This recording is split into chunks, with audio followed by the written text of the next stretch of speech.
ছিল, but exam ভালো করতে হয়, কথা হচ্ছে এটা।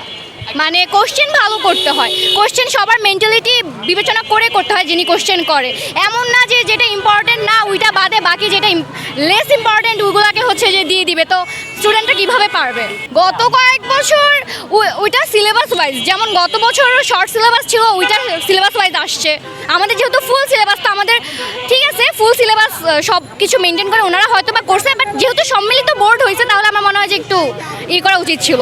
কজ কিছু কমন থাকে, যেমন আমাদের গদ্য পদ্য বলেন, তারপর হচ্ছে সহপাঠ, যেগুলা কিছু কমন তো টপ আছে, গল্প আছে, কিছু কমন কবিতা আছে যেগুলো থেকে আমরা করি যে এগুলো থেকে আসবে, বাট ওগুলো থেকে আসে নাই।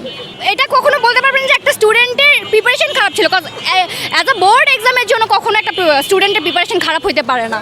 একটা স্টুডেন্ট আর কিছু করুক আর না করুক, বোর্ড এক্সামে সে তার সর্বোচ্চটা দেয়, সে যেতটুকু আছে অ্যাজ আ ব্যাক বেঞ্চার, সে যদি ব্যাক বেঞ্চারও হয় সে বোর্ড এক্সামে তার সর্বোচ্চ দিবে, টপার আরও সর্বোচ্চ দিবে, মিডিয়াম যেটা আছে ওইটা আরও বেশি দিবে। তাই কখনো কাউকে বলবেন না যে আপনার এক্সাম মানে প্রিপারেশন খারাপ ছিল।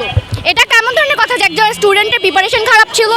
প্রিপারেশন ভালো থাকে, তার মেন্টালিটি বা হচ্ছে যে হয়তোবা সে পরীক্ষার হলে যে এটা দিতে পারে না বা ভুলে যায়, বা কোশ্চেন প্যাটার্ন অনুযায়ী তার হয় অ্যান্সার উলটপালট হয়ে যায়।